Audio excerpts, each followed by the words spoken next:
இன்னைக்கு சூப்பரான tiffin sambar recipe பார்க்கலாமா? இந்த சாம்பார் இட்லி தோசை ரெண்டுத்துக்குமே சூப்பராக இருக்குங்க. ட்ரை பண்ணி பாருங்கள்.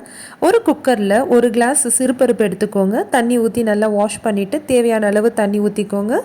மஞ்சத்தூள் ஆட் பண்ணி குக்கரில் ஒரு 2-3 விசில் விட்டுருங்க. ஒரு கடாயில் ஒரு 2 ஸ்பூன் எண்ணெய் ஆட் பண்ணிக்கோங்க. எண்ணெய் காஞ்ச பிற்பாடு கடுகு சீரகம் சேர்த்துக்கோங்க. 2 காஞ்ச மிளகா கிள்ளி சேர்த்துக்கோங்க. பூண்டு 2 பொடியாக தட்டினதையும் ஆட் பண்ணிக்கோங்க. நான் வெங்காயம் 2 வெங்காயம் எடுத்திருக்கேன். நீல வாக்கில் கட் பண்ணதை ஆட் பண்ணிக்கோங்க. கருவேப்பிலையும் சேர்த்துக்கோங்க. தக்காளியும் 2 தக்காளி 2 இல்லைன்னா 3 நீங்கள் 2 உங்கள் விருப்பத்துக்கு தகுந்த மாதிரி ஆட் பண்ணிக்கலாம். அதையும் நீல வாக்கில் கட் பண்ணி சேர்த்து நல்லா வதக்கிடுங்க. வதங்கட்டும். கூடவே உப்பு பெருங்காயத்தூள் ஆட் பண்ணிக்கோங்க. அதையும் சேர்த்து நல்லா வதக்கிடுங்க. குழம்பு மிளகாத்தூள் ஒரு 2-3 ஸ்பூன் ஆட் பண்ணிக்கலாம். அதையும் சேர்த்து நல்லா வதக்கிடுங்க. தேவைக்கு தகுந்த தண்ணி சேர்த்துக்கோங்க. தண்ணி சேர்த்துட்டு நல்லா கொதிக்கட்டும். மூடி போட்டு கொதிக்க விட்டுருங்க.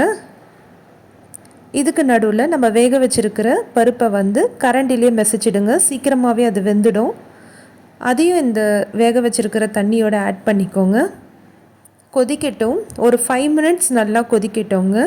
நல்லா கொதித்த பிற்பாடு கொத்தமல்லியை தூவி இறக்கிட்டிங்கன்னா சூப்பரான சாம்பார் ரெடி. இந்த சாம்பாரை கண்டிப்பாக ட்ரை பண்ணி பாருங்கள். வித்தியாசமான டேஸ்ட்டில் சூப்பராக இருக்குங்க. ட்ரை பண்ணி பார்த்துட்டு எப்படி இருந்ததுன்றதை மறக்காமல் சொல்லுங்கள். இந்த வீடியோ உங்களுக்கு பிடிச்சிருந்தா லைக் பண்ணுங்கள். சேனலில் சப்ஸ்கிரைப் பண்ணுங்கள். தேங்க்யூ.